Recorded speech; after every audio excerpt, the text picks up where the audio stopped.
Okay, now how do we pick up the people that are there? Oh, I got it. Okay. I'll mute now.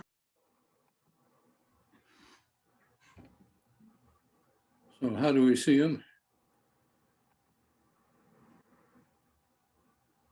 Click on participants, and now apparently Matt let them in. So now you can see them. Oh, at the top of the screen. Yep. Did Says you- Sherry Scott LaRook. Yeah. Looks like city staff to me. They want to see what we're doing, Dick. I guess. We're the best show in town, you know.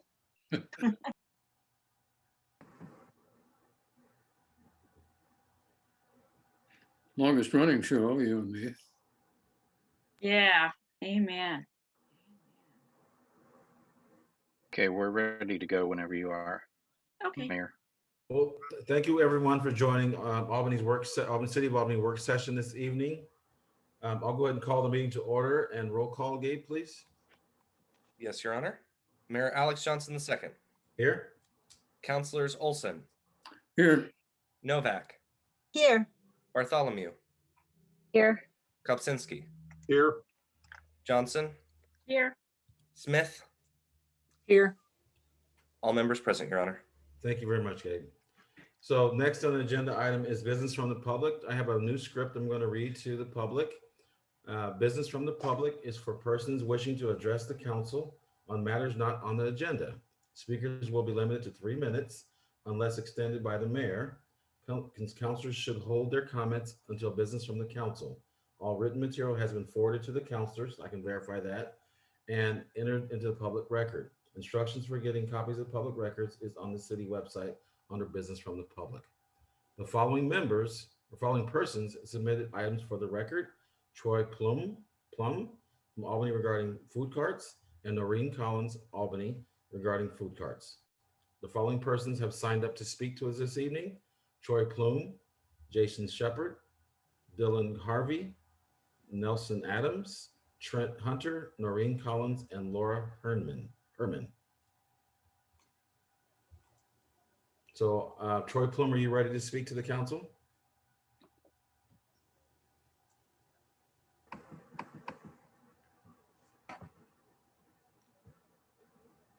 Can we see the speakers rather than a clock? Jason Shepard, are you ready to speak to the council? We'll come back to Troy Plum.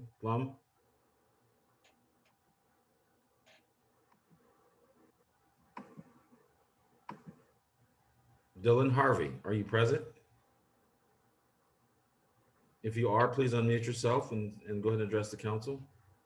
Yes, I am present, and I signed up to speak on behalf of some of the food cart codes that are being proposed. Is this the correct time to talk about that? Yes. Cool. So I got to listen to you guys' last meeting a little bit about food carts, and that you guys are working on some code for food carts. I think this is a awesome thing you guys are doing.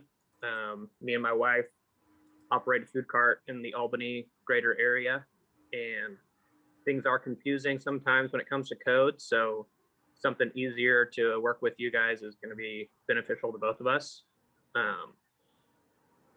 Some of the things that I saw in your guys' agenda or in the proposed ordinance, there's a few things that I think need to be addressed. Is this something that you want me to go through a list of things that I think need addressed or talked about? You have 2 minutes and 13 seconds to get through. If you have, you can send stuff into us, or you can go ahead and read off your list now. So 5.06010, you guys describe food carts, and you say about long-term business on private property. I think some of the things that didn't get addressed are the fact that some mobile food units move daily. 5.06030, the definition of improved lot. You guys it sounds like that would require food carts to only operate from paved or concrete surfaces. I think this could be have negative impacts on businesses. You know, some of these people have low overhead, low capital, so they can't really afford to pave a parking lot to run a food cart out of. 5.06.07, you guys talk about some of the zones that they're able to work out of. But it does not include all of the subcategories of your commercial zoning. I just wanted to make sure those subcategories were addressed. 5.06080, it talks about restrooms. I'd like that to be a little bit more clear and consistent with the state guidelines. I know you guys have a distance of 300 feet where state guidelines is 500 feet. And also that restrooms only have to be required for the public when seating is also given, where a lot of mobile food units are takeout only. I don't think that restrooms for the public are necessary and shouldn't have to be provided.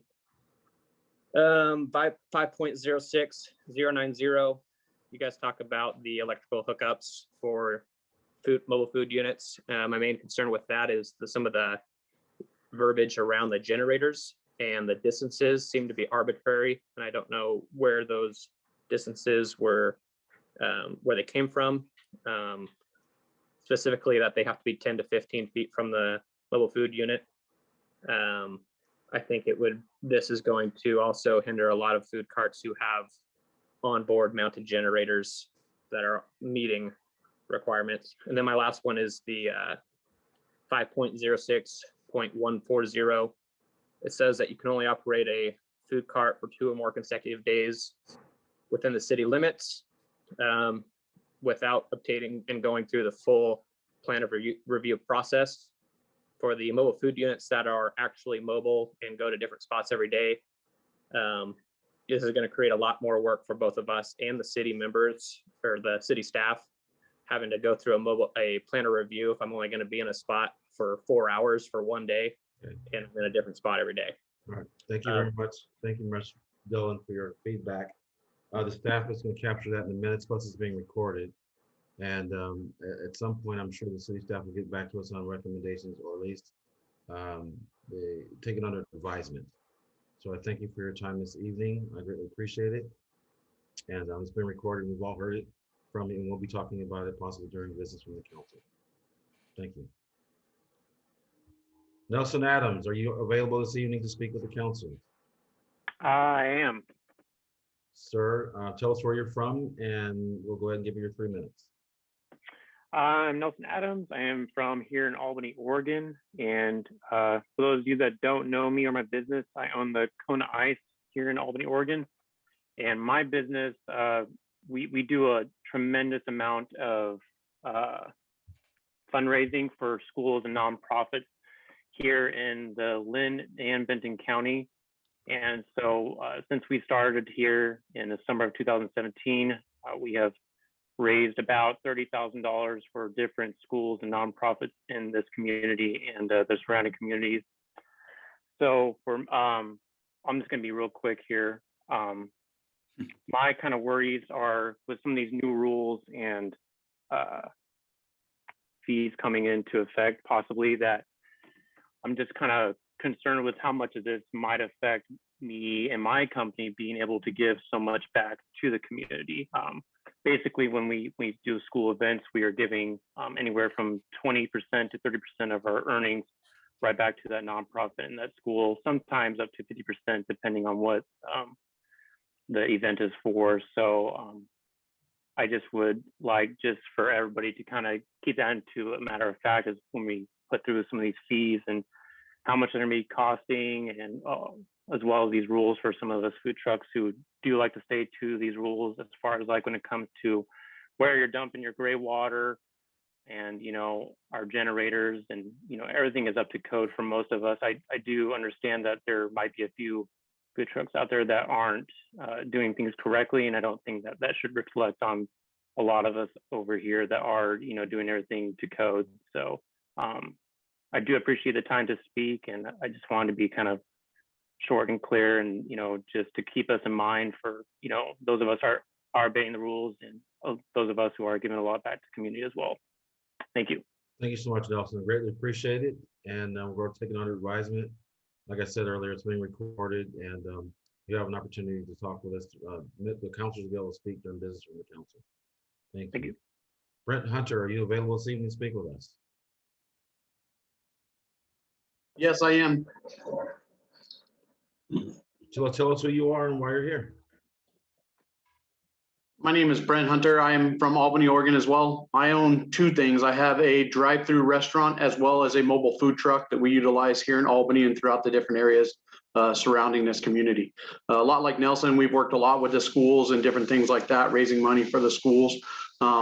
Part of our concern as we're looking into this is some of the grouping measures and as well as what it's going to look like for us parking in different locations and what we're going to need in order to do that. One of the things that's not quite clear to us is, are we going to need special permits for each location we go to throughout a week, a month, or during the year? So we're just looking for some more clarification on some of that information, as well as parking for 1 day or 2 day events, kind of like what some of the others have brought up as well. Clarification on, the dates of where we can be parked and when we can park, if it's certain dates, or is it more clear to be two specific days, side by side, say a Friday, Saturday, or a Saturday, Sunday, versus just having the times there. As for dumping our waters and stuff like that, that is all part of our Lynn County licensing and is monitored through the Lynn County Health Department, as with brick and mortar restaurants. Myself having one of each, I get inspected by the county on both different things, and both our drive-through and our mobile food truck have to meet the same criteria for public health. So for that's one of the things that we're looking at too. And then just clarification on what land use, permitting we're going to have from the leasee of a certain property and or the specific owner of that property. We do appreciate that you're done. Okay, thank you so much for that, Brent. Again, it's being recorded. We'll have minutes and we'll take another advisement. And I'm hoping you stay with us. And if you have any comments or other feedback for us, please just send it into the city and we'll take a look at it. Okay. Thank you very much. I'm going to check with Troy Plum. Plum, is he here yet? No, Troy. Jason Shepard. Next up is Noreen Collins from Albany. Can you please, if you're here, please tell us who you are and why you're speaking with us this evening. Yeah, I'm Noreen Collins and I'm from Albany, Oregon, and I own Noreener's New York style sandwiches, Melts, and McCarthy's Tap Shack. And really the things that I saw on the agenda that were concerning to me were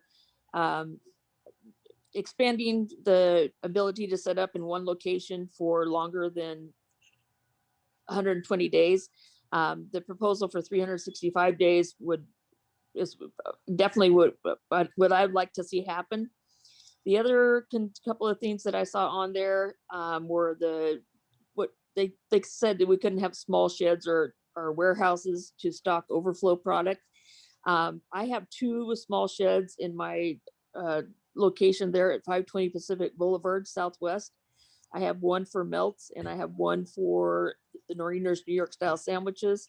And both of those are licensed as warehouses through the health department.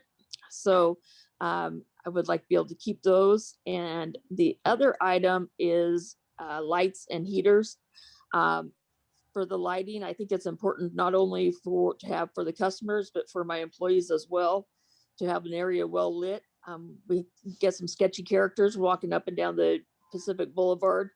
And the last thing I would ever want to happen is someone of my employees or a customer be approached by those people or feel unsafe.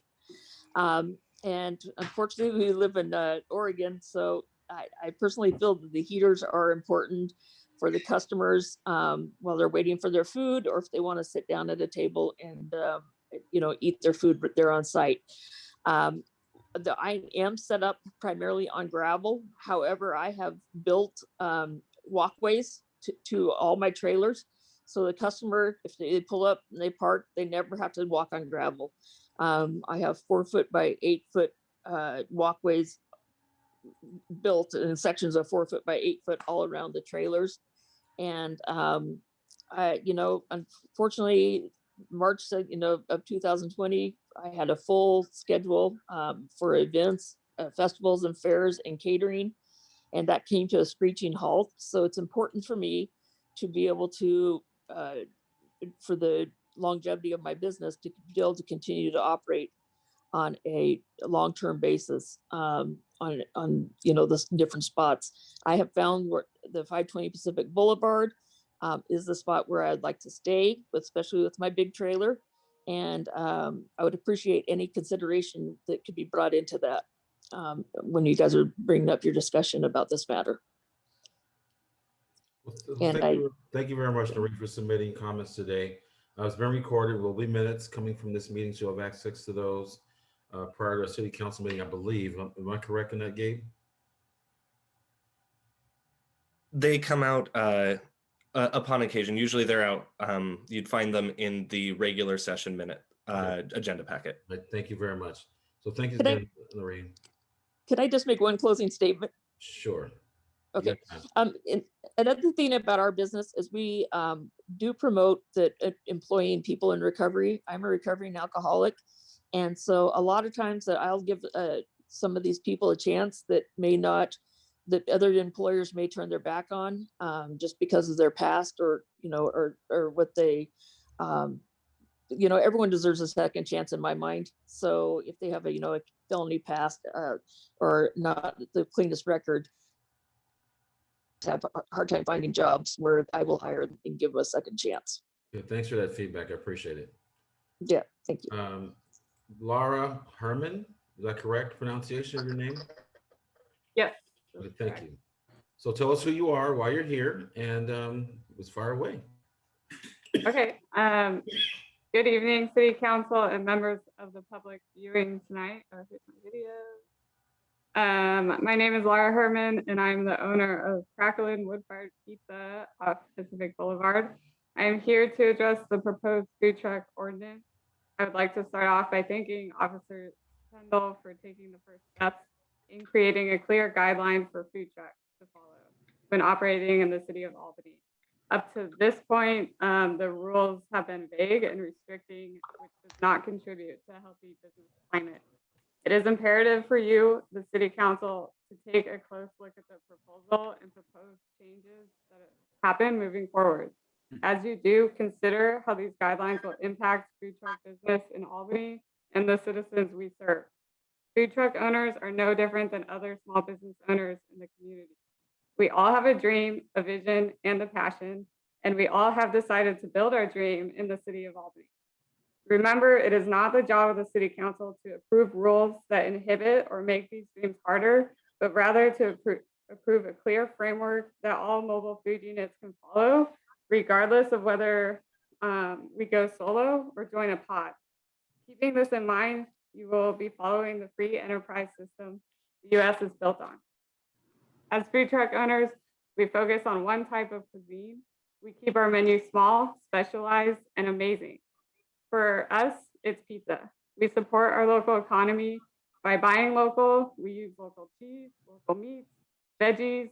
We support local nonprofits, including the ABC House, Every Child Oregon, the American Legion Post 10, and the Veterans Home in Lebanon, just to name a few.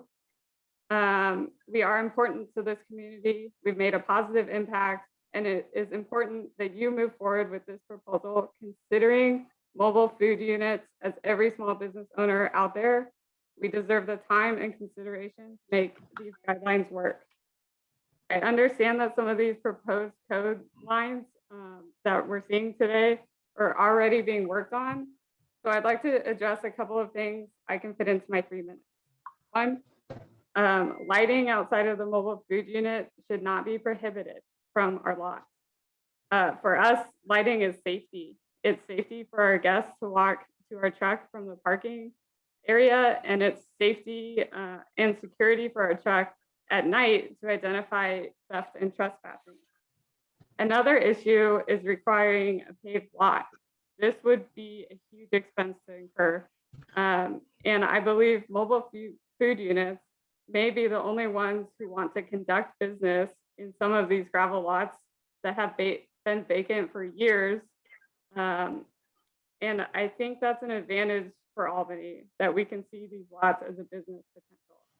Another thing that needs to be considered is the length of time for implementation, and when the discussion of fees arise, that they remain reasonable. Thank you for your time and consideration moving forward. I appreciate your willingness to hear from all of the mobile food unit owners in the room tonight. So thank you. Thank you much for your comments this evening. We will take it under advisement, and the comments will be in the minutes. And so thank you much for participating this evening. And I'm sure the council will have a chance to speak on it during business from the council. So thank you. I think Mr. Shepherd is showing up this evening. Is Mr. Shepherd here today? Yes, sir, I'm here. So Mr. Shepherd, can you please, Jason, can you give us who you are, why you're here tonight? And for 3 minutes, will start after you introduce yourself. Thank you, Mr. Mayor, for having us. Thank you, council members. First time doing this. Bear with me. I'm kind of learning the Zoom thing. My daughter's teaching me the ropes, but I own with my partner, my wife, the Shack Out Back. We are a food truck operating within the city of Albany for the last year. We closed in November because of restrictions and things. We were able to open back up, and we're off and running now, but we're getting calls every day. Why can't we be in Albany? When are we coming back to Albany? When are we going to be in Albany? And also disabled vet. Wife is very, very hardworking, works 2 jobs to keep this thing going. We're trying our best under all the hands being tied because of the situations that we're all kind of faced with nowadays. But like Nelson, like Brent from Grinds, we try to give back to the community. We're members of the chamber. We have done several different kinds of events to help with schools and some of the local things. We want to be members of this community as much as this community loves to have us. We just can't be in the city now until we figure this whole thing out. So that's why we're here. We appreciate you giving us a voice and letting us be a part of this, because I'm learning as well. One of the things that I'd like to see as far as my personal concerns are some type of regulation on the pricing. I know that we're not there yet. We're not going to be there for a while, but it's $20 to be in Staten for a year, and it's a given that they want us there. And what I mean by that is it's $290 for Marion County, and it's $590 for Lynn County. It's there's no kind of a standard to be set, and we just want to sell food and keep people happy and keep people coming back. So again, thank you for having us. I appreciate you guys, and I'm kind of learning through this as we go here. So that's all I've got. Thank you, Mr. Jason. I greatly appreciate it. And again, the comments will be documented in our minutes, it'll be on city council minutes on Wednesday night. But it's also recorded, so you can watch it back on, get a chance to look at everyone else that said it as well. So thank you for service, by the way. Another brother from the military, so thank you. And I appreciate you coming this evening. Is Troy Plum show up yet to speak with us? So I'm not hearing from Troy Plum. So I'm going to go ahead and move on to the next item on the agenda is the new enterprise zone company. Seth Sherry is going to talk to us about that. So Seth, you have the floor. Thank you, Mayor and councilors. For some reason, I can't turn my video on. I seem to be blocked from doing that. So, oh, here it goes. I see an option coming up now. All right, can you see me? Awesome. Okay. Well, I'll just take a few minutes. I was thinking there hasn't been a lot of really bright economic news to share with you during the pandemic in our community, as well as many others. It just hasn't left us with a lot to celebrate, but I actually wanted to include you in a modest celebration this evening and introduce you to a new company who's making investments in our community and how that investment fits into our larger economic development strategy here at the city. the memo I sent you includes some discussions on enterprise zones, which we've been talking about a little bit recently, and how they work and how we see their application provide a return to the city. So in this case, Aeroblast, who's actually here with us today, I think represented by Nikki Stokoza, who I'll introduce in a moment here, just to say hi and tell you guys a little bit about their business. I wanted just to talk about how they're utilizing the enterprise zone benefit and in turn creating 4 jobs initially with more to come, investing over $700,000 as a startup in capital investments in our community and helping to shore up the special metals industry, which is such a key job creating sector here in Albany.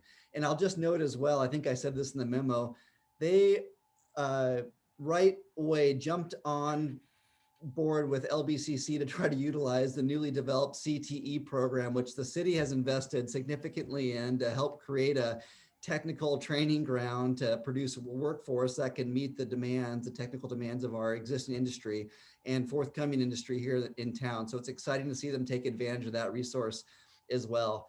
And I just wanted to say how lucky we are to have Aeroblast and similar companies here, but they've been a really pleasure to work with and shown a lot of commitment to the community, to be team players here. And with that, I'll just introduce Nikki. I think I saw you pop in and out, Nikki. If you want to just talk briefly about Aeroblast, and then council, feel free to ask any questions you like before we finish up. Hey, Seth. I am having extreme video and audio challenges. I hear another reel over.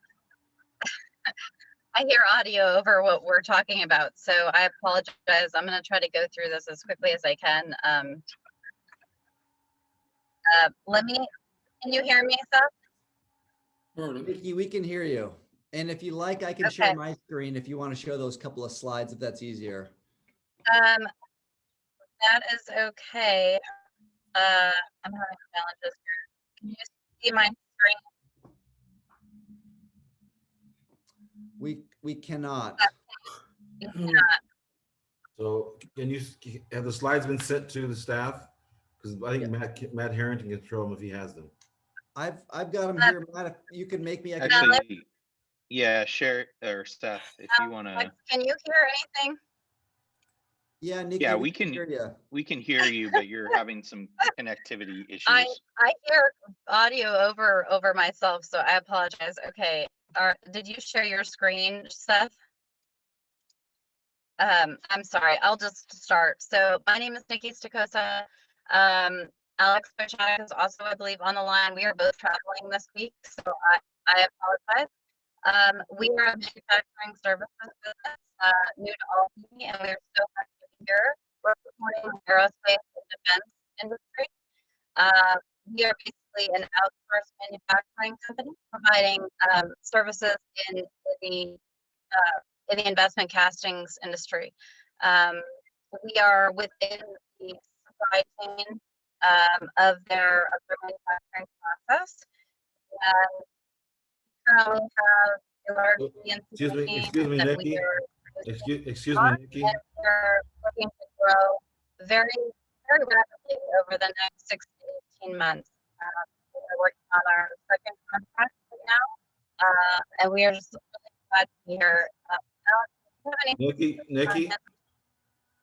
Nikki, can I ask you a question, please? Your slides say confidential on them. Is this something you want shared with the public? Because this is being recorded.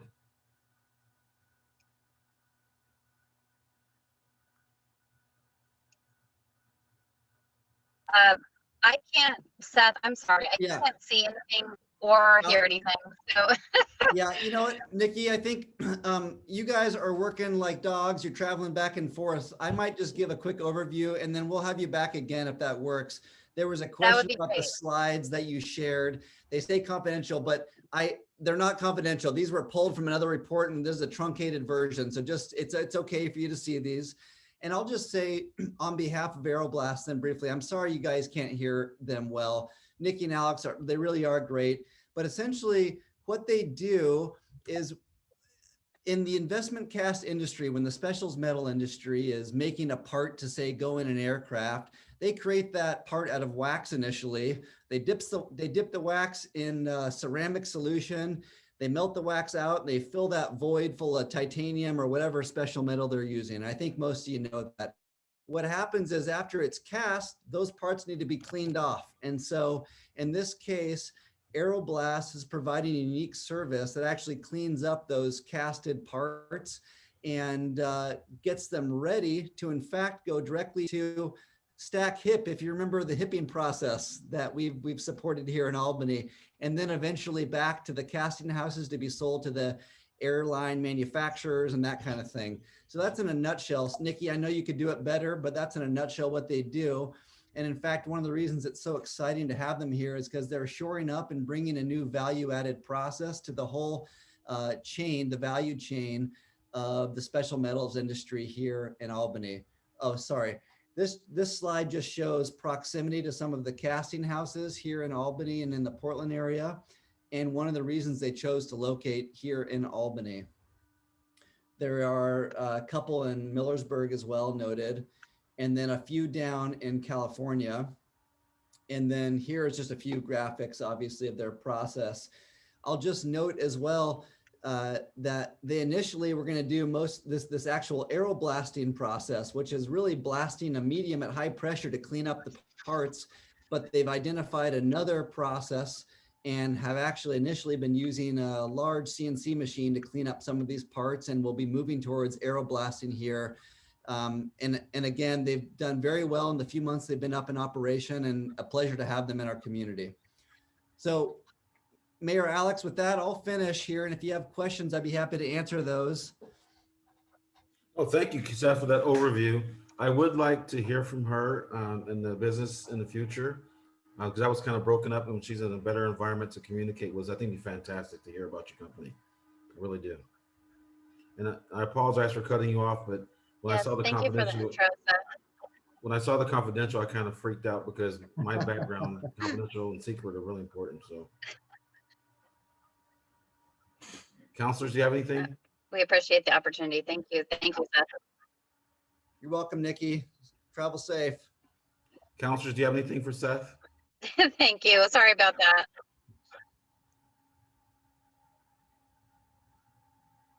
Mayor John, oh, go ahead. Sorry. Go ahead, Counselor Olson.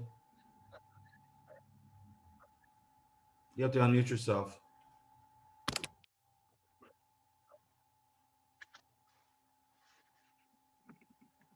You're muted, Dick. Counselor Olson, you're muted. There you go. No, thank you. I'm wondering, are these parts cleaned by some other company at the present time, or is Aeroblast a new player in this business? Yeah, Dick, as I understand the process, they are clearly a new player. Some of the cleaning's been done in-house, but not very efficient. It's actually kind of a time suck for their own labor, who could be better suited doing other parts of the processing. So they really are value added in the minds of the current casting houses here. Okay, thank you. That is correct. Thank you, Seth. Any other hands up? Council, any other comments or questions? And Mayor, I just wanted to add one thing. I need to repent for you guys a little bit here. Last time we talked about enterprise zones, I mentioned that the cost in foregone property taxes on annual is about $1 million, but I was actually mistaken. It's a third of that. The number I had been looking at was total for the county and overlaying taxing district. So it's really a third of that, and less significant than I initially reported to you. So I apologize for that. So I have a question for you, Seth. It says in the report, 4,200 annual forbearance and property tax revenue for 3 years. Correct. Is that what you're speaking about now? Yeah, so that would contribute to that overall forbearance of the other companies who are participating in the enterprise zone program. They'd be a portion of that. So they're a portion of that. Okay, I just want to make sure I got that right. So 4 new jobs. Any projections for the next 3 years as far as jobs? So, I mean, it'll depend on how their line of business goes. They've got the space to expand, and as they add on lines of service, there is, I think, a potential for 10 to 15 if they fill out their entire space and they're running their lines. Okay. Good. That helps. Councilor Olson has a question. Yeah. So does the county have to give their permission on this too, or is, and Yeah, how do they feel about it? Have they said? they've approved it already as well, Dick. So the first thing that we do is when there's an eligible company who we feel like we want to extend the benefit to, or they ask about it, we review their qualifications along with the assessor's office who really administers this program, and they've approved it as well already. Okay, thank you. You're welcome. Anyone else? I think the counselors have spoken. Anyone? No, that looks good to me. We're going to the next one would be, thank you, Seth, very much for that report. You're welcome. Take care. Take care. Officer Christian Dell, Code Compliance Officer, is going to talk to us about food cart units code. So Officer Shindell, please take the floor. Yeah, first off, I wanted to ask, I talked to Leah, she's with the Oregon Mobile Food Association, and she had signed up, but she didn't hear her name called, and I had verified that earlier today, so if it's okay if she could talk, that would I didn't see her name on here. If she can do as part of your presentation, yes, it's fine. Okay. If you want to go first, Leah, I'll just follow up after you. Thank you, Chris. Thank you, Mayor Johnson and council members for the opportunity to speak. My name's Leah Tucker. I am the founder and executive director of the Oregon Mobile Food Association. I'm honored to be here as a representative of the mobile food industry in Oregon and appreciate your time and consideration on the matter of these small businesses within your own community. First, I'd like to reassure you that although my position dictates that I advocate for mobile food units, I also live and work and love Oregon and its many beautiful small cities and small towns like Albany. My goal is not to hinder Albany in any way in their current efforts towards an ordinance that functions within the image that Albany strives to be. But to ensure that that code is in compliance with state regulations and that it functions as a clear and concise path for your community and constituents to create gainful and successful businesses that enhance not only the opportunities available to them as potential entrepreneurs, but also enhances the entire landscape of your city's economic development. I and our members are governed by the Oregon statute 624.310, which defines a mobile unit as any vehicle on which a food is prepared, processed, converted, all that good stuff, and sold to the ultimate consumer. The Oregon Health Authority took that a step further and defined that vehicle in various ways, but ultimately that there was no size limit as long as they met basic requirements. First and foremost, that the mobile units remain capable of mobility at all times, meaning that we must be on wheels at all times, obviously except for boats, and that the operations of those mobile units are integral to our units, providing essentially for a quick getaway, if you will. Throughout 2019, the Oregon Health Authority and various stakeholders in the food service industry, including myself, painstakingly went over the Oregon Mobile Food Guidelines and debated the need to distinguish between mobile food units in pods versus mobile units that roam versus mobile units at events. The conclusion, which was supported by state legal counsel, was that the definition as it currently stands is to ensure that mobile food units continue to operate their businesses in a way in which the state has authorized them to be licensed. Defining a mobile unit using terms such as stationary or permanent or semi-permanent creates a gray regulatory area that's not been defined, and it's not easily managed or enforced on any level. The state's decision is that whether deciding to operate in a location for a prolonged period of time or a short period of time, the state insists that we continue to operate as mobile food units and that we're licensed to do that. Any ambiguity surrounding this base requirement creates loopholes and inconsistencies and causes units to operate outside of that intended code due to uncertainty. So we're not permanent structures, no matter how many times we, try to get put into that kind of time, that frame. And no matter how long we sit in a location, we could be there for 10, 15, 20 years or 5 minutes, and we're still a mobile food unit by state statutory law. By choosing to become a mobile unit, though, instead of a brick and mortar, we also understand that that comes with limitations and requirements that are set forth both by the state and the county and cities, and we have to stay operational and within those state statutes. I had the benefit of watching the council's discussion from December of last year, which kicked off the interest in writing this new ordinance. I understand that there was some potential confusion around what our requirements are for operating, and also some concern about the council's role and how that moves forward. I see it often when I'm working with cities who are looking to update code around mobile food units. I've done this for 4 years now, and it helped multiple cities in updating their codes in similar way that Albany is looking to do right now. I would like to add a little bit of caution and maybe ease your concerns a bit around having to make those tough decisions that are being put before you. In these meetings, cities often attempt to codify relief from competition for brick and mortars around mobile food units. These restrictions exist to prevent one business from being able to compete with another, which simply is not legitimate government interest.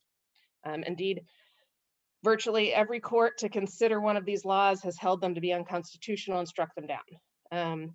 After reading the proposed code, though, I really truly believe that Mr. Schendel, Officer Schendel, has a good start, and I believe with further discussion and careful consideration of the council's comments, the comments from the constituents and stakeholders in this meeting, along with state guidelines, a sensible, clear, and concise path to responsible mobile unit operation within Albany can be achieved. I've seen it in other studies. Again, we've made some really great strides throughout the state. I do continue to look forward to working with you, your team, your council, with Chris and its mobile food industry to present so that it's presented in this new ordinance. I understand that sometimes new ordinances can create contention due to misunderstanding of needs and necessities. I hope that my expertise and experience within city and state mobile food guidelines can serve as a resource in your efforts to ensure successful passage of a mobile food ordinance, as well as being a resource for our mobile food owners within your city to help them understand the various requirements that a city council must meet to ensure safety, efficiency, and overall livability within your city. I thank you again, Mayor and Council, for your time, for your consideration, and for giving me this opportunity to speak, because I know that I somehow got left off the list.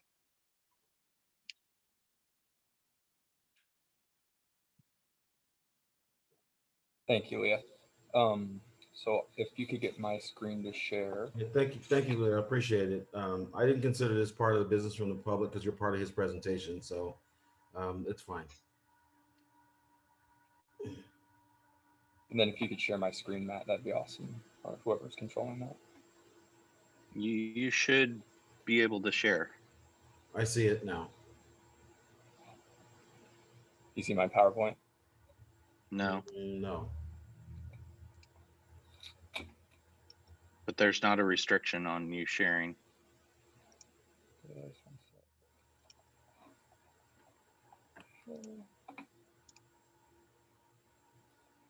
There you go. Now we see it. Okay.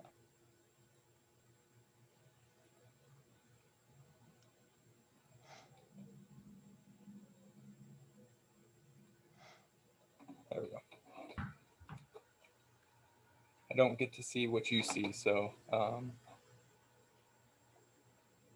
sorry about that.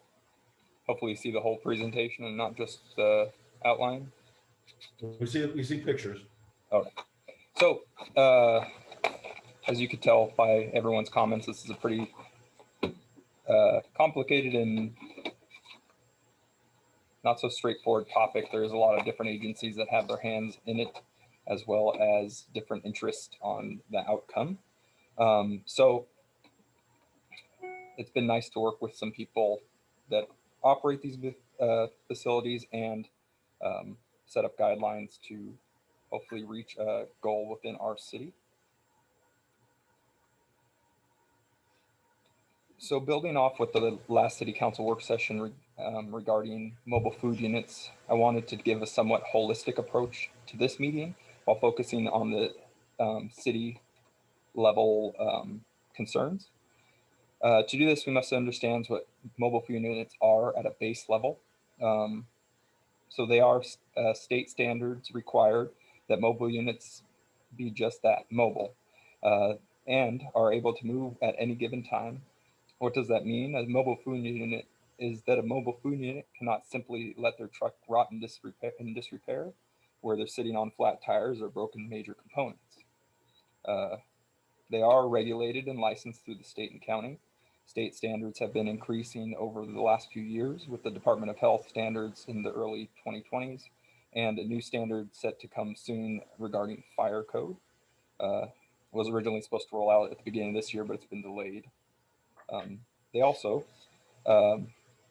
with the changes to the state and county level, the health department has been able to treat them like a brick and mortar, as was stated earlier, meaning that based on the violations, they could be shut down just as easily as a brick and mortar location can.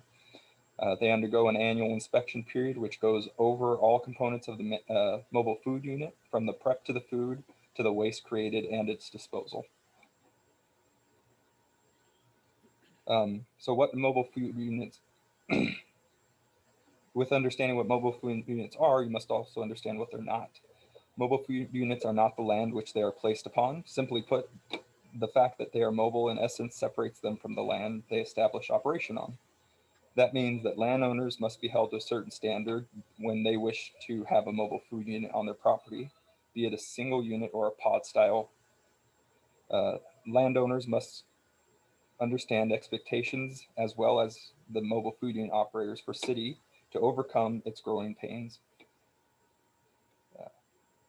As stated in the previous slide, long gone are the quote unquote roach coaches of the past.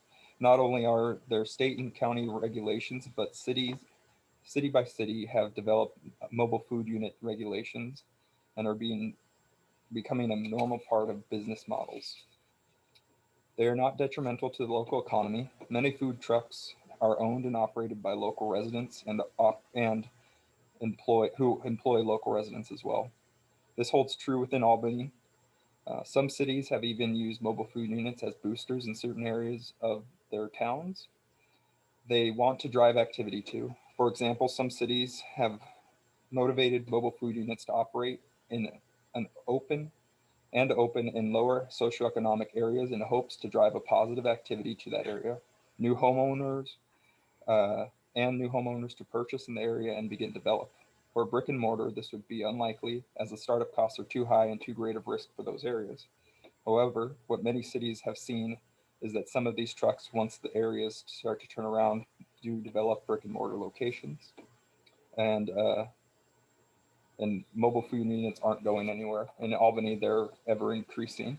And currently, I believe I have 3 looking to move in at this point that aren't already here.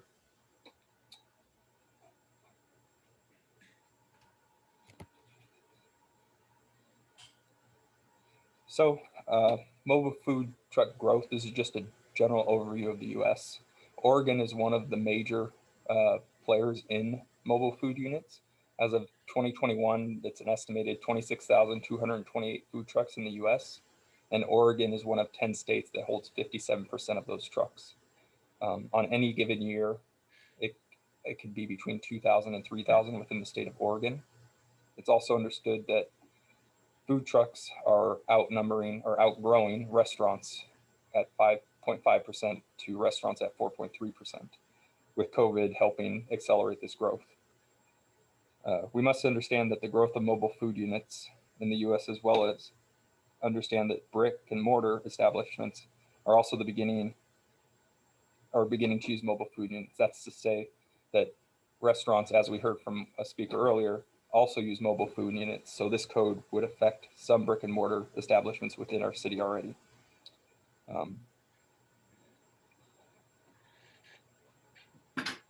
So with the growth of food carts in Albany, growing pains have occurred. As mobile food units begin to open on different lots throughout the city, it impacts economic activity in areas, increases traffic flow to lots, modifies the use of the property and the visual landscape as well. It also impacts public health and safety depending on how the lot's set up. When any stick-built business develops on a site, they must go through a conditional use process.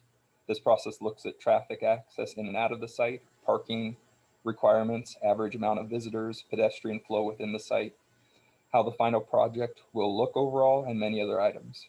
As additional businesses are added to a site, these are supposed to be modified. All of these factors so that the original conditional use is not violated.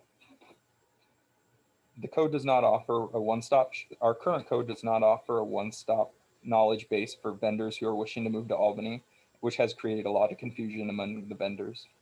It has led to violations of the code simply because it's not understood and not found, but hardly ever intentional. All of these items have led to a large amount of staff time being dedicated to education and is not allowed, and what is and what is not allowed within the code as it currently stands. To be honest, the frustration goes both ways. Operators and the city have a goal, and trying to reach that goal becomes more cumbersome as we have to fish through multiple sections of our code. So the goals of this code, I'm going to try to go through the code briefly here, and I'll touch base on some comments that I heard. So this section will be a little longer, but hopefully just to try to give you the whole view of what we're working on. And just to know, I have been working on the code, and the current edition is different from the edition you see just because it's an ever-evolving process. When looking at the draft to the code, which is in front of you, it has been set up in a way that hopefully will address all the issues with minimal need to reference other sections of the code. As I go through each section, I will stop and draw attention to certain topics where guidance may be needed. First, in the code, we define the difference between what a mobile food unit is and what a mobile food pod is. The basis of this conversation was started many months ago because of this topic. The understanding of the difference allows the property owner to make sure that they want to take the right path towards their goal. If they wish to have a single mobile food unit on their property, they could go with the proposed code. If they wish to have a more pod style, then they would have to go through the Albany Building and Planning divisions to make that a reality. The code then moves into the permit process. What you see in front of you shows one section. After different discussions with Leah and the Mobile Food Vendors Association, this section has been split in two. One to clarify what is the expectation of the property owner, and one to clarify what's the expectation of the mobile food unit owner. This will allow different parties to hold approvals separately and potentially speed up the process in the future. For example, property owners who already hold an approval on their lot for a single-use mobile food unit only need to have a mobile food unit that is permitted to be able to pull into that lot. They don't have to restart the process with each mobile food unit that comes into the lot, therefore increasing staff time and slowing time for the vendors who want to open up a business there. Next, in the outline, it outlines which zones will be able to operate. The intent is to allow all commercial and business zones to be operable within for mobile food units.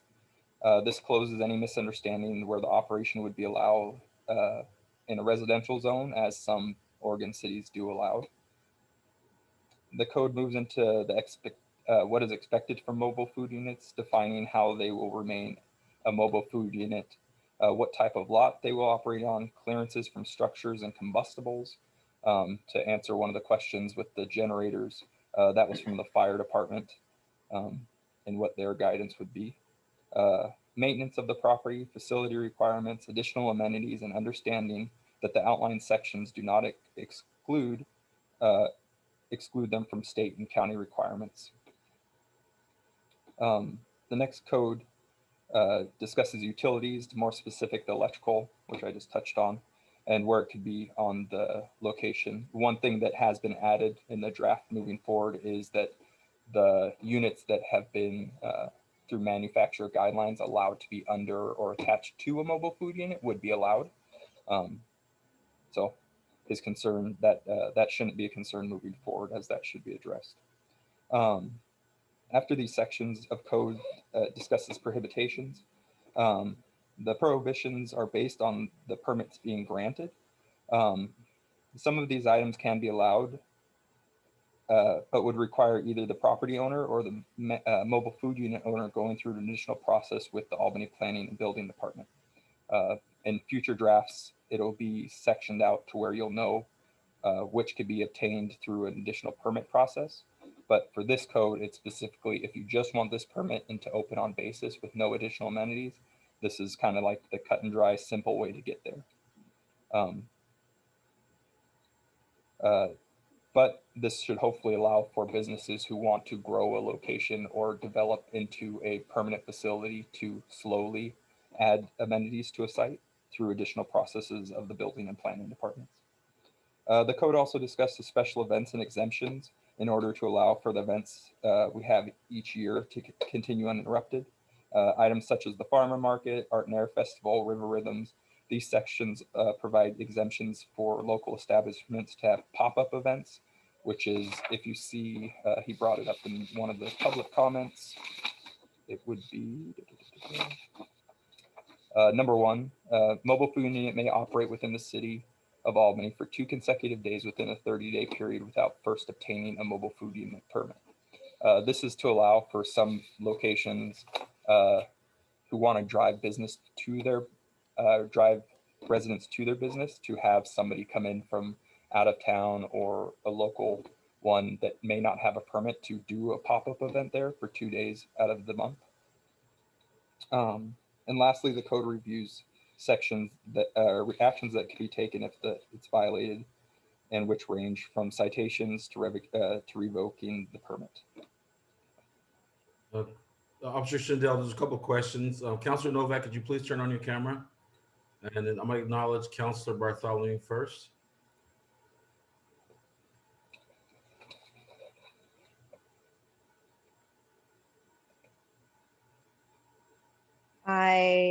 I'm sorry, I raised my hand because I couldn't see the slides and I figured it out and I forgot to lower my hand. Okay. Thank you for that. Councilor Novak?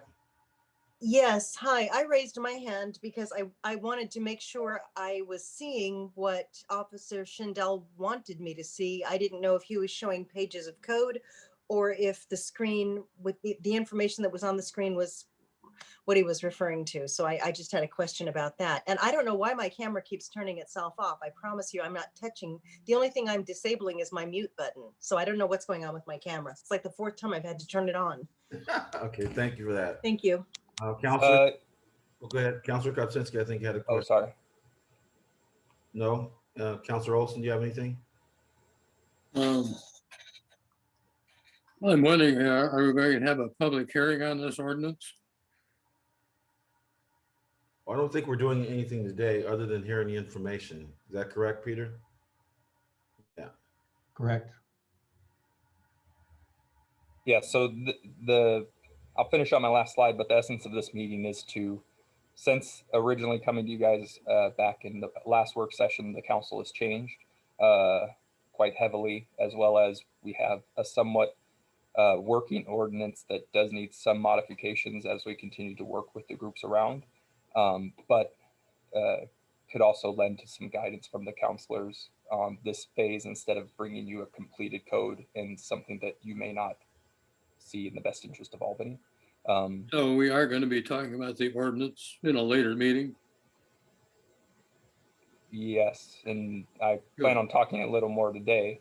But let me finish out this last slide and we could go. Yeah, because I think ordinances ought to be read and that kind of thing in our regular meetings, not our study meeting.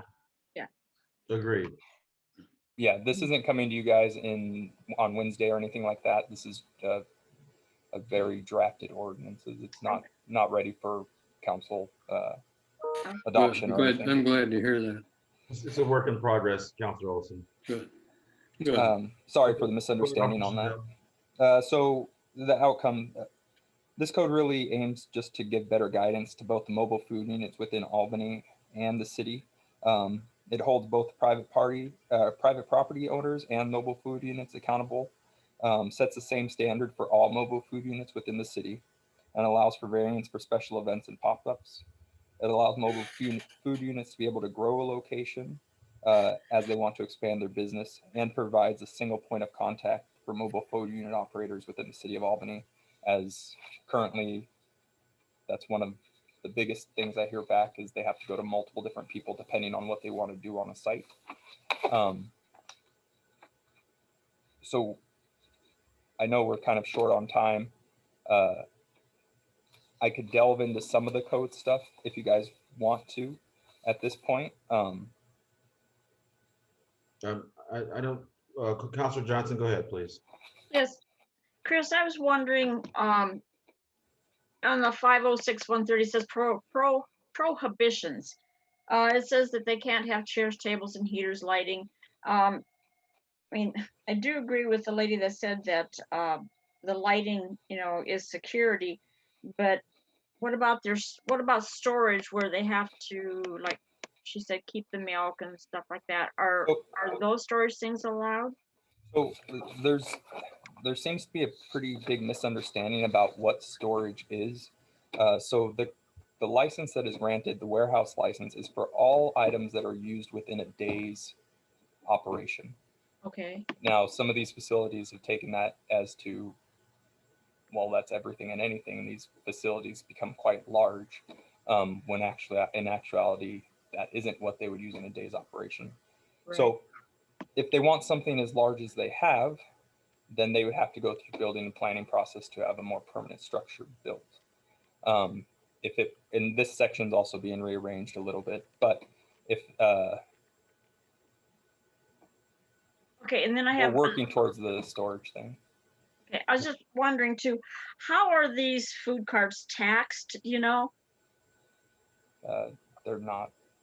They're not. I mean, fees that could be considered a tax, that kind Right. of stuff. So I And they think have that's, business taxes based on income and that kind of stuff. yeah, because if you have a brick and mortar, they pay taxes. And if you have a mobile unit, I mean, they could come under the personal property taxes. I mean, I'll have to check into that because I'm not sure. But I think that's an issue. And how many do we have in Albany right now? I think Peter and Councilor Johnson, I think Peter Yes. Copeland has a response to that question, and so does. Well, Mayor, I was just going to point out that Leah is. I see her, I'm acknowledging her. Position.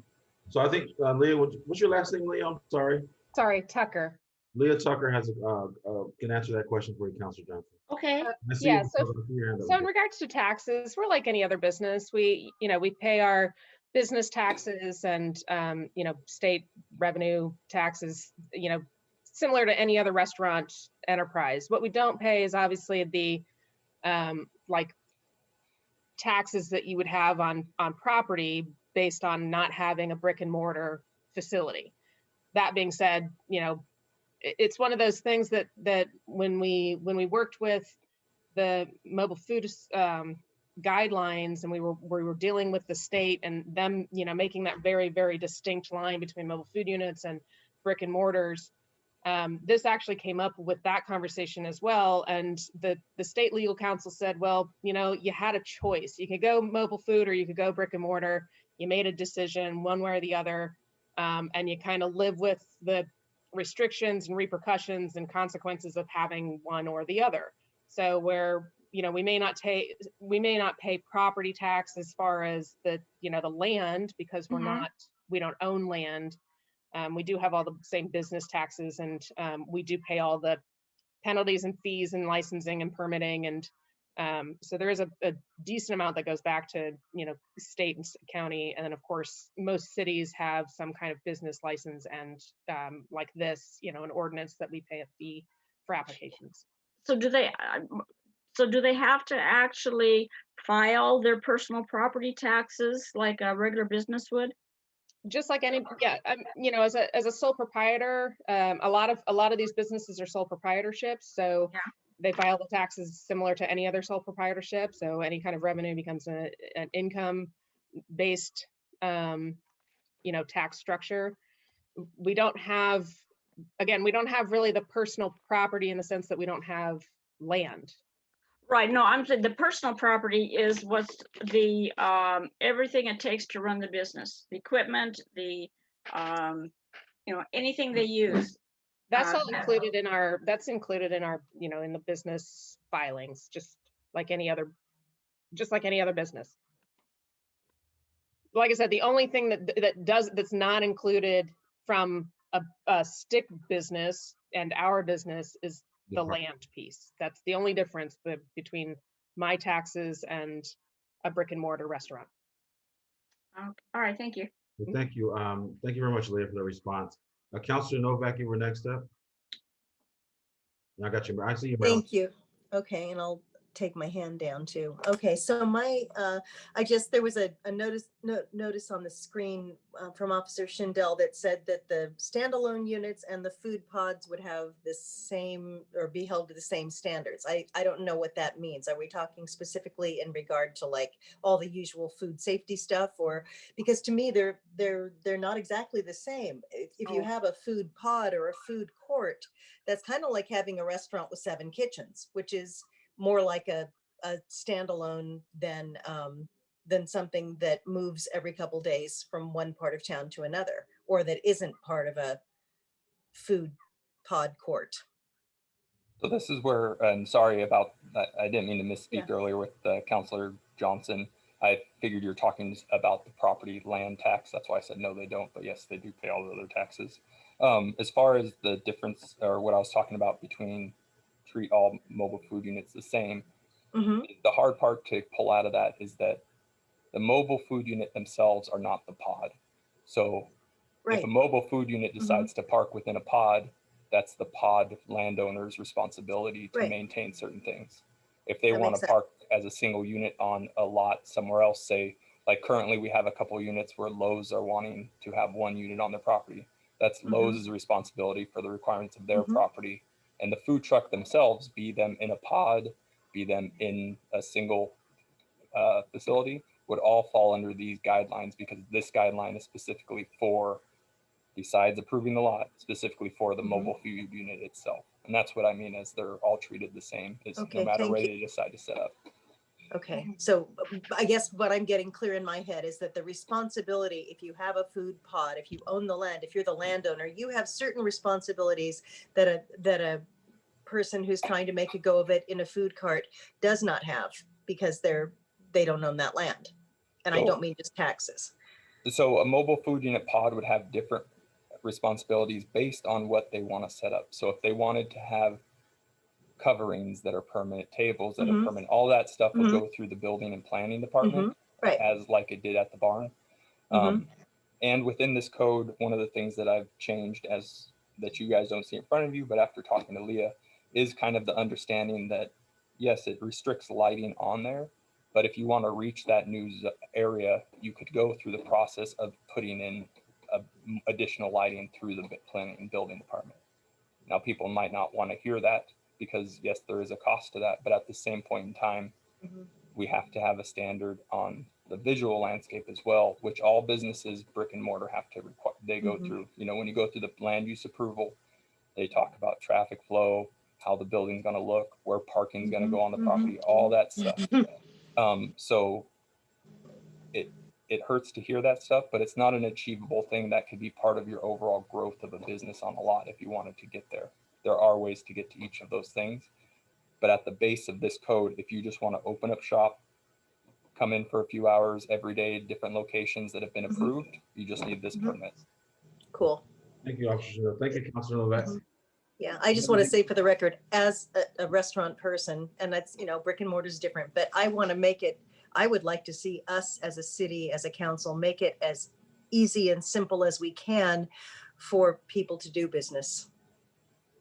Thanks for that, Councilor Novak. Yeah. Councilor Smith, you had a comment? I did. I had a question about the gravel lot question that came up earlier, requiring all the trucks to be on paved areas. I'm assuming that reflects the existing development code that has requirements for paved parking after a certain period of time. Can you explain that for me, Officer Schindel? Yeah, so as far as, I'm reworking this section a little bit. So as far as a location needs to go, an improved lot, when you have parking, is exactly what it is. It's paved or concreted, has the correct amount of parking. This isn't to say a food truck couldn't set up on a gravel pit or gravel area while all the parking is in, you know, concrete, asphalt, that kind of stuff. But to meet those requirements, which is being reworded, the parking and all that would have to fall under those guidelines. Thank you. Okay, I had a couple of things, Officer Shindell. One is if a food cart is set up on a gravel lot, is there accommodations made for people in wheelchairs, walkers, and or canes as a trip hazard as far as ADA compliance? And So and the next thing would be, as an insurance professional, I'm concerned about, are there any liabilities that the business owner or the truck owner would have to put in place to to receive a permit from the city? Proof of insurance, basically. If you're gonna put a car on the road here, we have to have proof of insurance and registration. Are the pod owners providing a copy of their insurance? And what liability limits have been set on them by the Oregon statute? I don't know what the liability limits have been set by Oregon statute. That would be something Leah could answer. But they will have to provide all copies of the necessary paperwork to obtain the permit from the city and county, or from the county, which should encompass that, from my understanding, as well as like restroom agreements for employees. And that's something I should touch on too, with the concern from, I'm trying to touch base with all the concerns that did pop up, as this is such a moving document. And one of the concerns was if they don't have tables and such, they don't need to provide restrooms for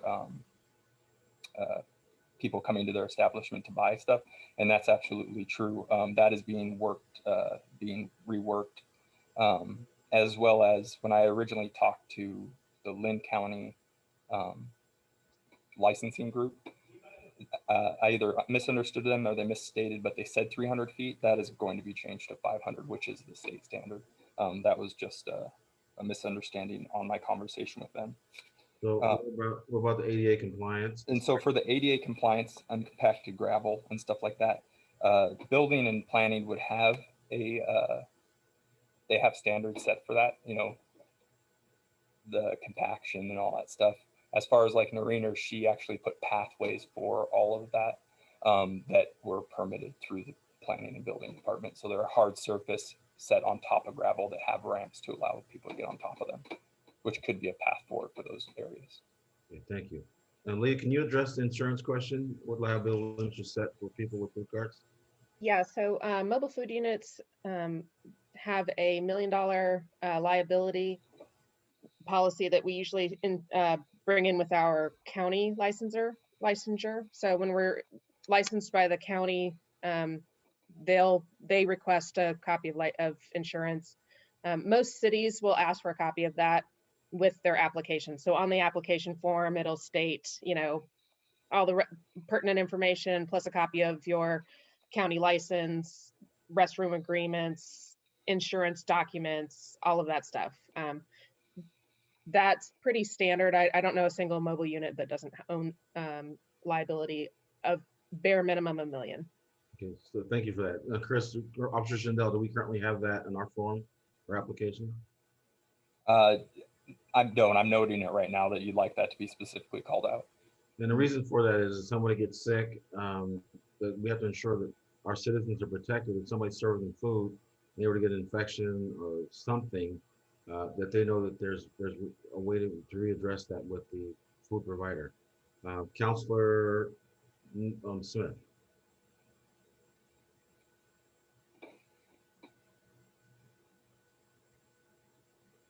Sorry, was there somebody else that wanted to talk? Counselor Smith had her hand up.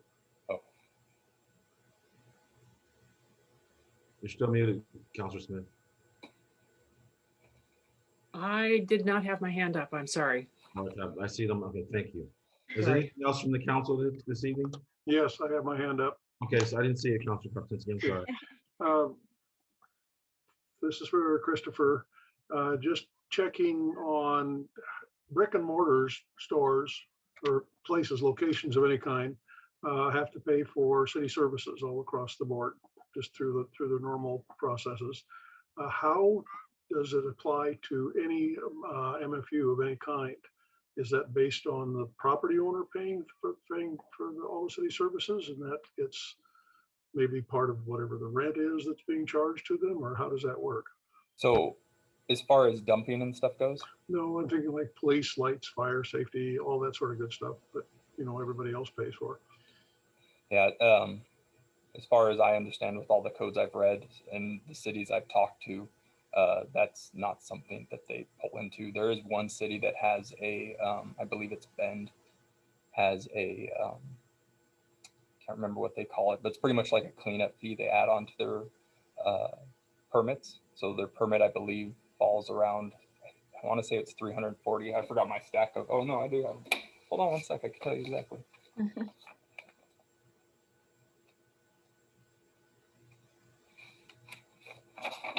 I guess my concern is that if it seems like they're getting possibly, for lack of a better description, a free ride on not having to pay for city services. So I mean, that in essence is, to Leah's point and all of them, they are a mobile unit. So whatever lot they ended up establishing on, if that lot holds a approval, then it would be their responsibility.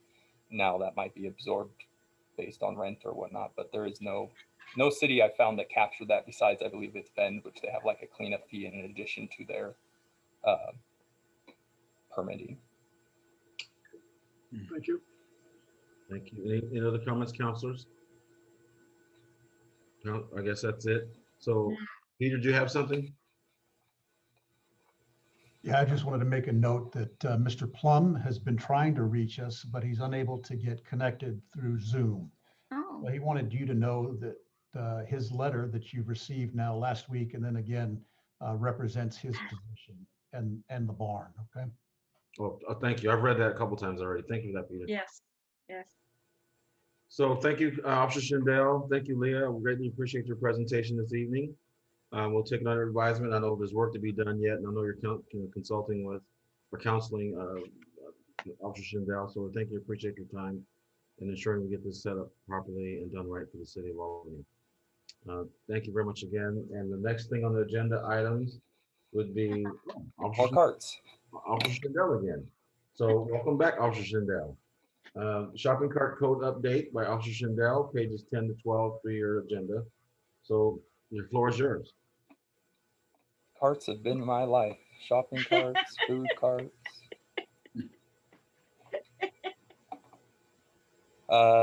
Is my screen still being shared? I don't see anything. Okay. Let me get it up there real quick.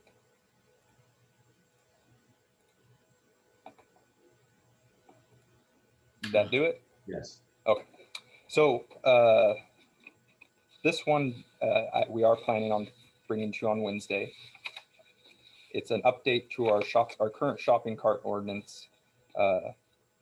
This topic was brought to me from Rick Barnett, our Albany Parks Adopt a Park group, from Jill, and their big concern was the amount of carts that they had been finding in our waterways, and how to use our current code effectively to combat that. My group, the community service group, went out and did a sweep of the city.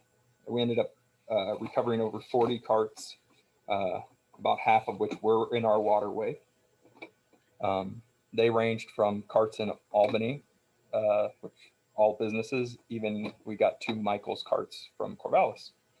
The biggest issue with our current code is kind of the lack of ability for follow through, or the high extension of timelines for the follow through, be it the city or the groups that own these carts. One being the current code, it has a requirement for shopping for owners, operators, entities to replace and put a number for a cart to get retrieved by a company. The biggest misstep with this part of the code is that all the cart retrieval companies that I've contacted have been out of the Portland area. Those companies are highly unlikely to come down here for 1 or 2 carts. Those retrievers, if you would, don't get paid an hourly wage. They get paid a cart per cart wage. And if it's a 2-cart thing, they're not going to come down and get it. So these businesses find that out after the fact, then they change service, and they're constantly changing service, and nothing's really getting done. We have been in talks with some of those groups about subcontracting down here, which hopefully will come out in the future. Also, specifically on the retrieval and disposal of carts, many of the carts we came across in our sweep were unmarked, that you couldn't identify who they were.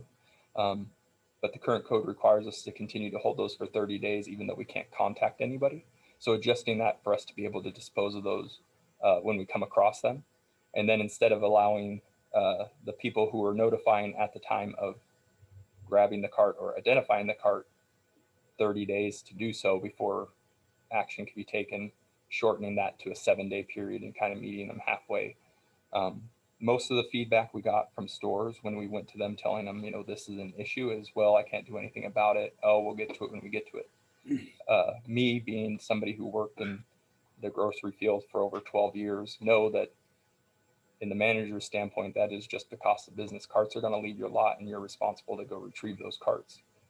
Some people in Albany have neglected that part, and we see that pile up in our waterways filled with trash. And around certain areas of town, it's likely you'll see them in large groups, 15 to 20 of them. So in essence, this code revision is just to bring it so that it's more concise. It actually holds stores to an achievable goal and allows for city to do a better follow through with those services in order to hopefully decrease the amount of blight we're finding throughout the city. And that's really it. If you guys had any questions.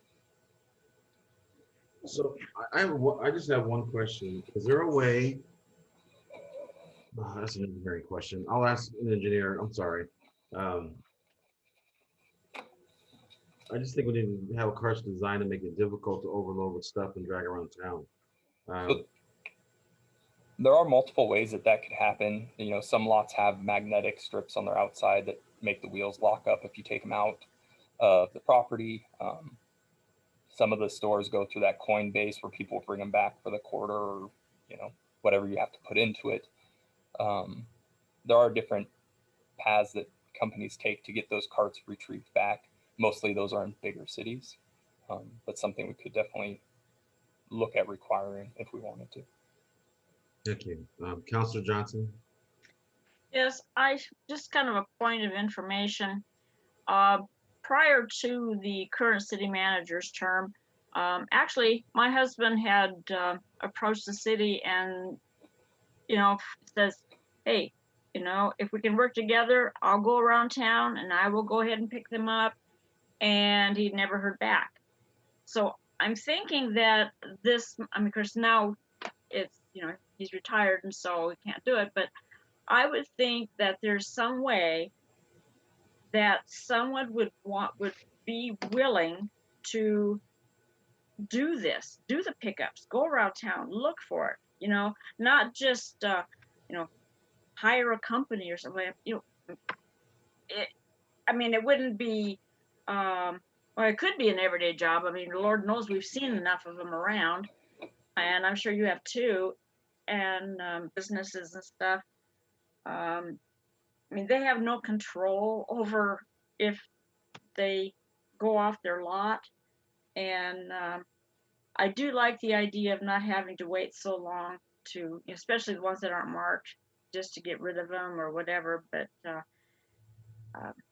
I'm really sorry, Chris, that the food carts and the shopping carts had to come up on the same meeting. I mean, I looked at that and I thought, you've got to be kidding me.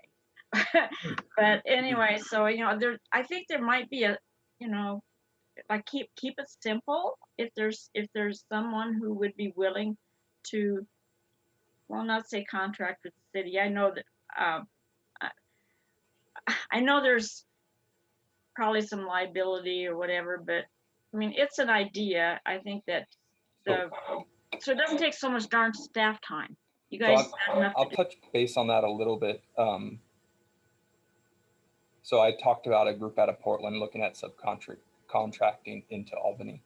One of the ways this was brought to my attention through Rick Barnett and the parks who deal with this on a daily basis is that Adopt a Park was pulling these out of, you know, rivers, lakes, all kinds of stuff. There are people within Adopt a Park that want to make that something where they could retrieve them for the businesses. Obviously, that has to be something separate from the city. It can't be part of our thing, but those individuals have been in contact with stores, different companies across Oregon that are servicing Albany, you know, when they decide to come out, and trying to set up a better and more efficient retrieval.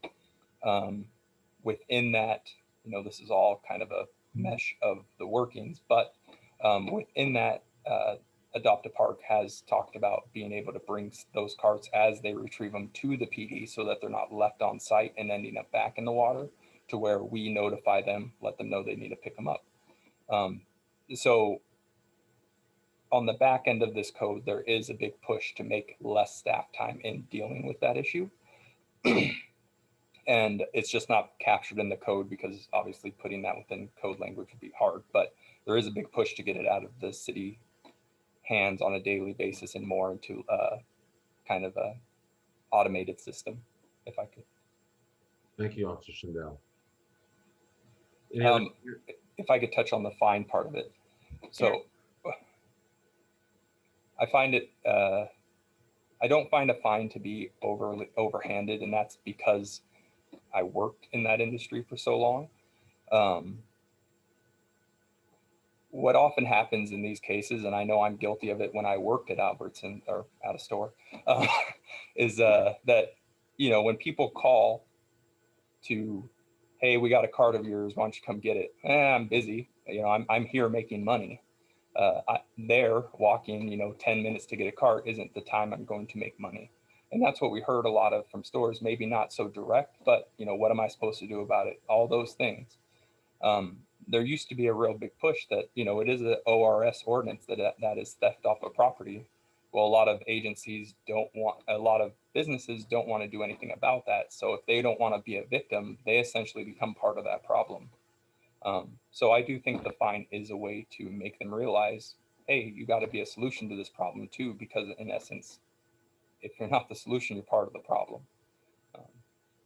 We're hoping that that's not the case, that as this, you know, as people realize that this could happen, they just actually take action, and it's not going to be something where we have to cite or give fees. It just take action and take care of the community that we live in like we all should. So Officer Schindel, I think thanks for that. One of the things that I think would be possible or something to talk about is having them serializing. It takes a stamp, a metal stamp, with press a serial code in it for whatever store. So when you find one, it doesn't need identification. They'll have their serial code on it and show what store they belong to. I mean, an engineer can go to buy a press and you just press it in there and you can identify the carts. And what that does is when you find one, it can be stripped clean of all advertisement, and you'll have that code in the area. You can call that store, and we have 7 of your carts here. And you have their unique identifier on it. And that put that on them. I mean, it's a waste for them. It's a hazard to our community and our waterways to have these stores just nonchalant about dealing with their products. And yes, they can't control who takes them off their lot, but you know, it's their responsibility. I mean, if my tree were to fall on somebody's house, I have no control over the wind, but it's still my responsibility, right? It's still my tree on this guy's house. It's their carts in our waterways. So there's some way we got to figure out to have them held more accountable for it. Though I wouldn't say that's a horrible idea, I think it's a hard to achieve idea based on the amount of, so out of the 45 carts we picked up, I believe only 4 of them were unidentifiable. So for the amount of work that would take and cost within a time where costs are important, you know, economics kind of up and down, that seems to be a lot of work for little return. And that's just a personal opinion in what I see for the most part. Well, I mean, for the manufacturers of the carts themselves, not for us to worry about. No, and I understand that you're talking about the companies to get that behind there. Also going on the like enforcement side of that, if we were to codify that, the amount of hours it would take to make sure that they're all done, and then say we find one without a code, who are we going to cite for not having a code on their cart? I think logistically it just wouldn't play out that well. Okay, thank you for that. Any other comments, council, on this topic? Thank you, Officer Schindel, for presenting this evening. Before I go, I heard some talk about changes. Would you like this not to be on the docket for Wednesday for codification? Are you guys requesting changes? Council, do you have any changes you want to make to this? I'm not hearing, anybody have any changes they would like to make? Sold. Okay, I'll bring it back on Wednesday. Thank you guys so much for your time. Next up on the agenda is the Dumbeck Lane Water District. Who's going to speak to that? Is that you, Peter? You going to speak to that? That's Scott LaRock, Mayor. Scott LaRock, we're here from you today. Thank you very much for joining us this evening. Hi, Council. So I'm here to talk to you about the Dumbeck Lane Water District. And before I start, I should apologize about the map that was put out in the packet. The lines on that were not very easy to see, and that was brought to my attention. Can you guys see the map now? Yes, okay. Yes. Is that much better? The Dumbeck Lane Water District is roughly located in the northwest area of North Albany. It's been connected to Albany's distribution system since 2006, and we've been selling water to them since then. And within their district, they have about 127 service connections. The reason why we're talking about them tonight is a few months ago, Dumbeck's staff approached the city about a problem that they've been having regarding their board membership. Their board, like Albany's, needs a quorum to be able to function, and for a long time they've really struggled to maintain board membership at a proper level. And in the next few months, they're likely going to be losing, or they will be losing, another board member because they're going to be moving. And they approach us because they think it's unlikely that they'll be able to get another board or another member on the board before that person's gone. So they approach the city with, with an ask, which is they want to know if the city would be willing to explore, the city taking on their customers and effectively getting rid of their district. So that's the reason why we're here tonight, is to try and get some direction from the council on what they'd like to do. And operationally, our staff don't see too many issues taking on their system. Dumbeck has gone through and done quite a bit of to maintain their system. They've replaced a lot of their water mains, and they've recently swapped out all of their water meters, and they're using the exact same meter that Albany installs in for our service connections. The concerns that we have or that staff have are more administratively. We're looking at the risk that could be posed if Dumbeck was to go insolvent, aka they don't have enough board members to conduct their business.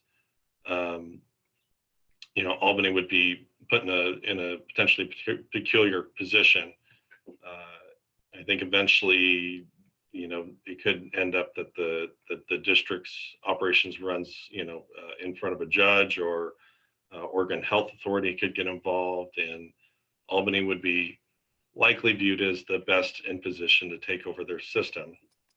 So, there's a lot of things to try and figure out, but we're looking for some direction from council to try and address those. The staff's recommendation is that with council support, that we try to identify and potentially resolve these issues and work towards trying to absorb their customers into our system.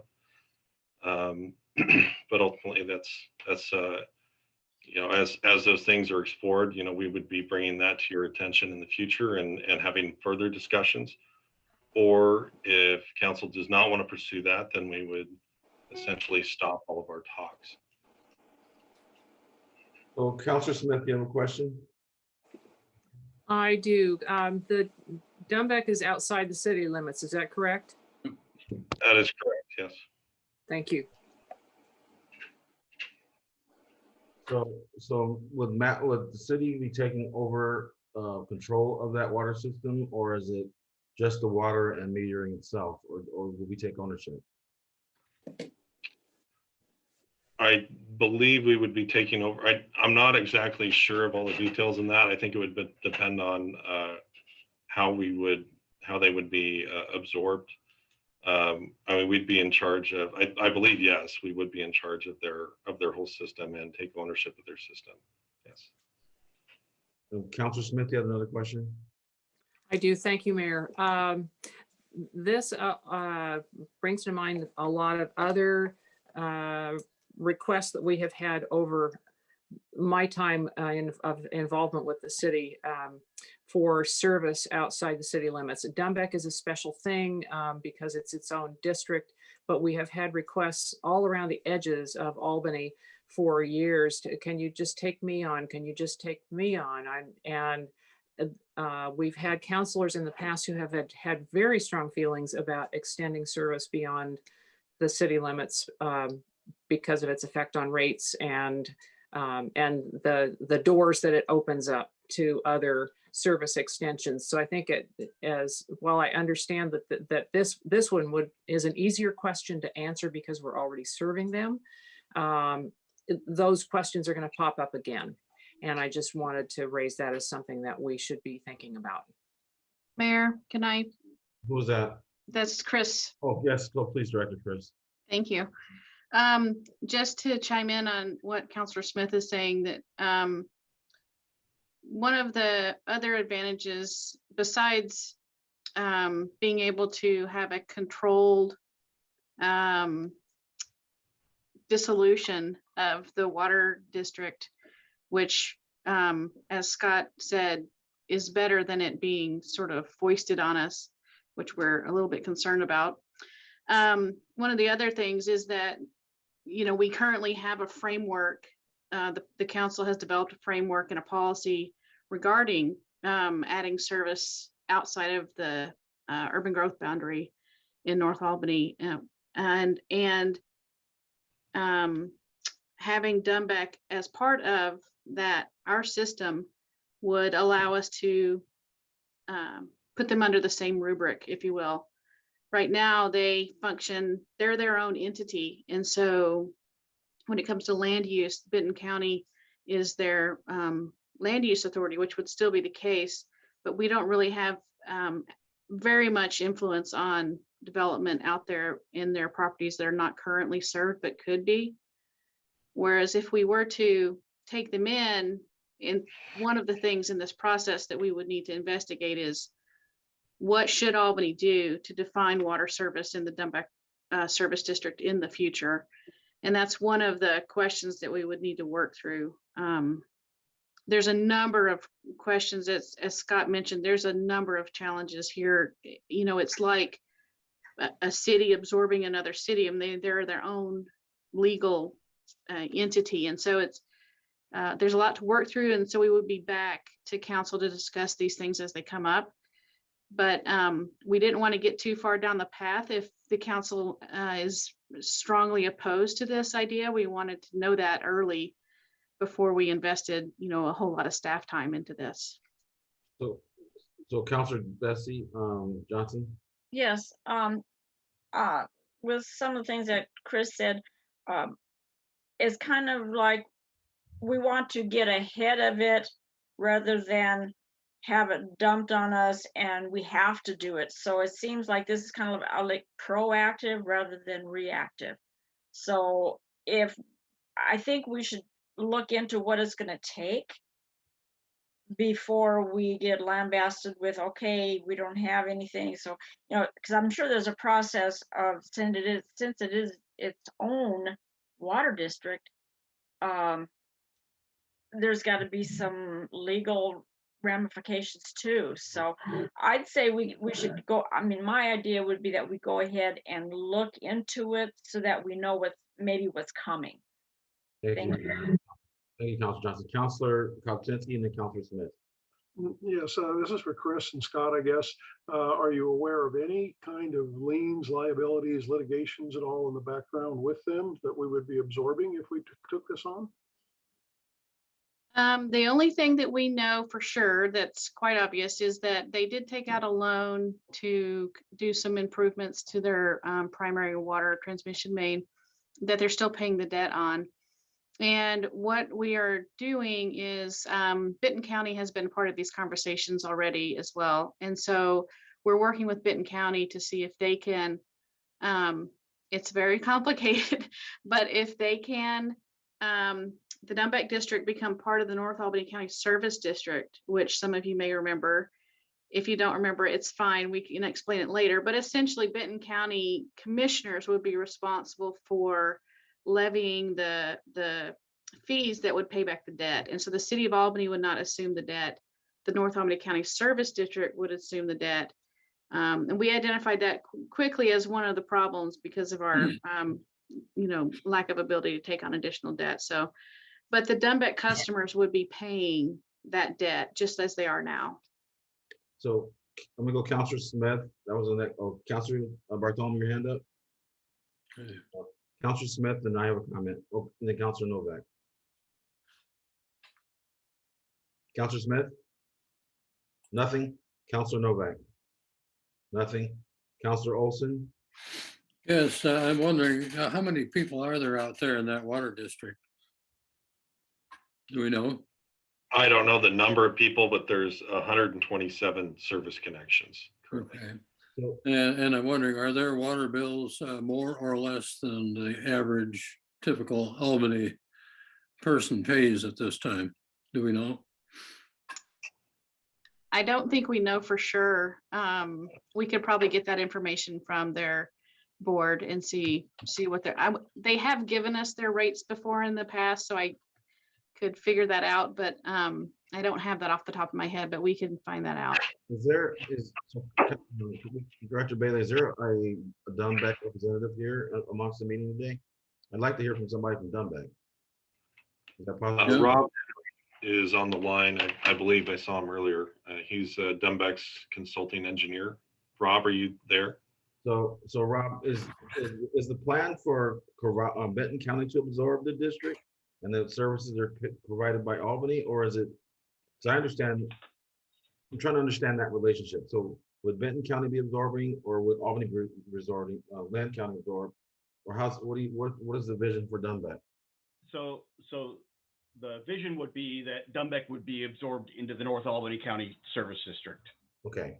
And then you would continue to be sort of providing the water that just basically the way you are now. But the political entity, then Dumbeck would cease to exist and they would become part of the North Albany County Service District. So Benton County, right? Benton County, yeah. Okay. Yeah, with Benton County. So I think that helps the council understand the relationship. Yeah. Thank you. No problem. Councilor Kapczynski, I saw a finger. Yeah. Okay, Councilor Kapczynski. Just wondering if the density of the community out there is considerably a bit less. Does that cause any concern at all as far as running lines, pipes, maintaining them, or anything like that down the road?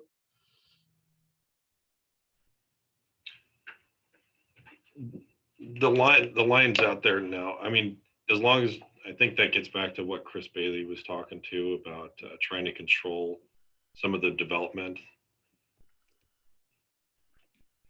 Yeah, Councilor Kupczynski, I would say they currently have, so we currently, through an intergovernmental agreement, are their, it's called the DRC, the Direct Responsible Charge. So we do the sampling and reporting to the state for the district.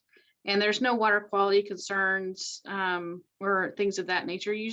That's usually when you have really long transmission lines with only a few customers, that can be a problem. You're not moving enough water. But it's fine. Their water is good. They're very happy with Albany Water, and they actually have approached us multiple times about this. And it's just, it's going to be quite a bit of work. But as far as technically, the quality of the water in the district, we don't really have any concerns about that. My concern would be if down the road there was some apartment complexes or something that wanted to come into place that would cause effect for the capacity issues, et cetera, et cetera. Yeah, I don't think that, first of all, they would still have to follow the land use laws in Benton County. I don't know that type of development would be allowed. But also, one of the things that we would hope, so they're limited to the number of connections right now by the agreement we have with them. So their maximum number of connections they can have is 132, I believe. and they have 127 now. So there's not, the intent with the original agreement was to control, the size of the number of customers out there, and we would like to follow on with that. So I don't think there'll be too much concern about that. Thank you very much, Director. So what would you like to hear from us today, Director Bailey? Well, it sounds like nobody is adamantly opposed. So what we'll do is keep going, and we'll be coming back to you as we have these discussions and have policy questions that we need to discuss with you. It's still possible there could be a huge problem that we haven't figured out, but we'll be bringing that back. Okay, thank you. Councilor Olson had a comment or a question. Yes, I'm wondering, now the reason I asked my previous questions is if they're going to pay considerably more, if we start running their water system for them, they might change their mind. And I think we have to take all the various possible things that might come to mind, like line replacement and line enlargement and so forth, before we decide to go too far with seeing if they really do want to be part of the Albany system. And are they contiguous to the city at the present time? It's like they're like a branch off the city water system. So they're served on a master meter that's off of on Scenic Road near Valley View. And they sort of go off to the west from there. And Councilor Olson, that's one of our first questions is what is an equitable rate for the Dumbeck customers to pay? We currently have a structure for the North Albany County Service District customers who are Albany water customers. And so we need to, our first thought is try to fit them into that construct. So. Thank you. And are other people in that system paying a rate comparable to my rate for water? Of course, I'm paying for sewer and I'm paying for stormwater and all that. So are they going to pay those fees too? Yeah, so the way North Albany County Service District rates work is we have an agreement with the county as the county commissioners, as the governing body, and they adopt the same rates as the city of Albany. And there is a surcharge that the North Albany County Service District customers pay that goes directly to a capital fund that only funds projects in that district. So there is, it's a more complicated rate structure, but it's intended to try to, capture some of that they're way out at the outside of the system. And it, there's quite a bit of cost to get the water out to them. So we do have that all set up, and we can bring that back and refresh everyone's memory on how that works if you'd like. My memory is pretty faint on that stuff. Sure. I know you've talked about it before. Yeah. Thank you. I think Rob has his hand up. Rob. Thank you. Go ahead, Rob. Yeah, I just one of the things that currently their rates are higher than City of Albany. They speak. One of the things is they've been building in this capital fund in there, even though almost all of the lines were replaced with ductile iron lines in 2006 when that was done, when that project was done. So their water rates, I don't think that's going to be a concern. Plus, they are bringing over a certain amount of cash with them that they put into for future things. So they're used to that. Plus, and they're aware that there would need to be a surcharge on there for the debt repayment too. Thank you. Yeah. And they're all on septic tanks out there, I imagine. Yes. Yeah. So thank you very much. Next thing up on the agenda is business from the council. So I'll look at my screen and go from there. So Councilor Johnson, do you have anything for the council? I don't think so. I think we pretty well covered it on the food carts and the shopping carts. So nothing tonight. Thank you. Thank you so much. Councilor Kopczynski. Nothing from you, sir. Councilor Olson. Are we going to answer the questions that the business from the public brought up? Are we going to answer those when? On Wednesday? Well, we'll have to answer them once, I believe Officer Shindell is going to bring back some information for us. Okay. Okay. Counselor Smith, I have nothing this evening. Counselor Bartholomew, Nothing tonight, thank you. and Counselor Novak. Likewise, nothing this evening. Thank you. I only have a few things. Peter, I know you're next. I have a few things. Is it, where's Officer Shindell at? There's a city street sign with a flag strapped to it. If that's, I'm not sure that's not within code. How will we handle that? How are you handling that? Let me turn my camera back on. Can you hear me? Yeah. Okay. I'm not sure where the city street sign is. So yeah, so our sign code says you cannot attach a sign to any public utility poles, street light.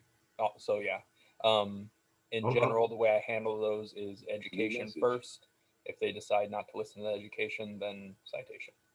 So I'll send you the address and I'll copy the city manager and chief of police as well.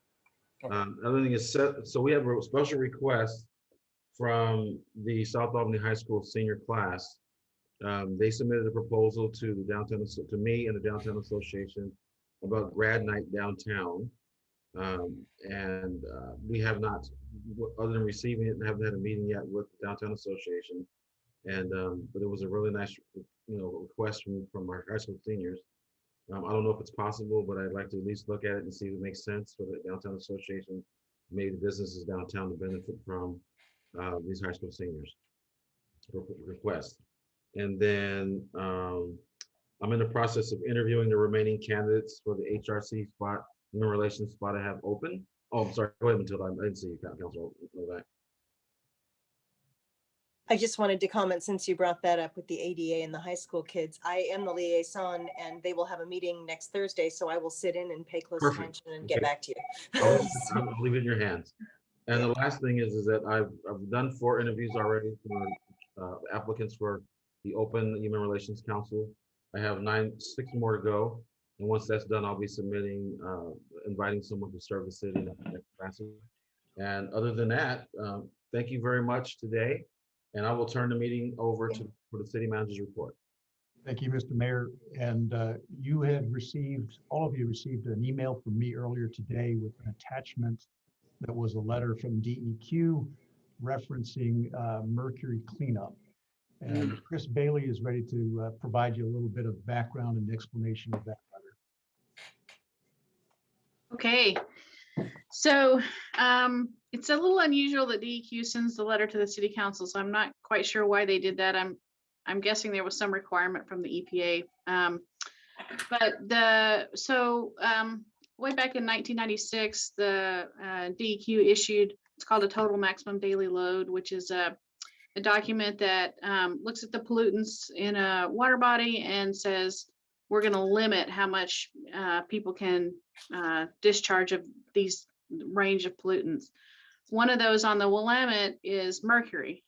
Mercury now only comes from a couple of sources. Most of the sources of mercury are outside of our control.